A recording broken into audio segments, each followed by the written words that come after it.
బ్రహ్మముహూర్తం చాలా మంది పెద్దవాళ్ళు చెప్తుంటారు బ్రహ్మముహూర్తంలో లేస్తే మంచిది అనుకున్నవన్నీ జరుగుతాయని. మీరు కార్తీక మాసంలో బ్రహ్మముహూర్తంలో ఖచ్చితంగా లేవండి అనుకున్నవి జరుగుతాయి అంటున్నారు.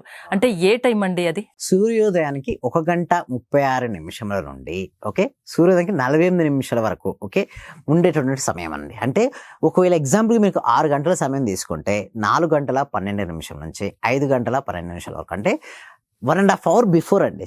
ఆ టైంలో కనుక ఎవరైతే లేసి ప్రాపర్గా కనుక ఏదైనా సరే వారి సంకల్పం ఏదైతే ఉందో ఆ సంకల్పం జరిగినట్టుగా ఊహించుకోమని చెప్తుంటారు మేడం. అదనే కాదు, మీరు చూస్తే బ్రహ్మముహూర్తం ఎస్పెషల్లీ మీ కార్తీక మాసం యొక్క పవర్ ఏంటంటే highest cosmic energy madam. Especially Kartika మాసంలో ఫ్లో అవుతుంటుంది. అది ఫ్లో అయినప్పుడు ఏంటంటే ఎవరైనా పడుకుని ఉందనుకోండి, ఆ ఎనర్జీ మనం రిసీవింగ్ చేసుకోలేరు. యాక్టివ్గా ఉండాలి, అంటే పని చేస్తూ ఉండవచ్చు, అంటే ధ్యానం చేస్తుంటే ఇంకెక్కువ రిసీవింగ్ జరుగుతూ ఉంటుంది. ఎప్పుడైతే చూడండి మేడం, ఆ టైంలో బ్రహ్మముహూర్తంలో ఏం జరుగుతాయంటే సహజంగా కూడా మనకు ఇప్పుడు చూస్తే మనం ఇక్కడ ఫింగర్ పెట్టుకొని లెఫ్ట్ నాస్ట్రిల్తో వదిలి రైట్ నాస్ట్రిల్ వదిలే ఏదో ఒక నాస్ట్రిల్ మాత్రం ఎక్కువ తక్కువ పనిచేస్తుంటాయి.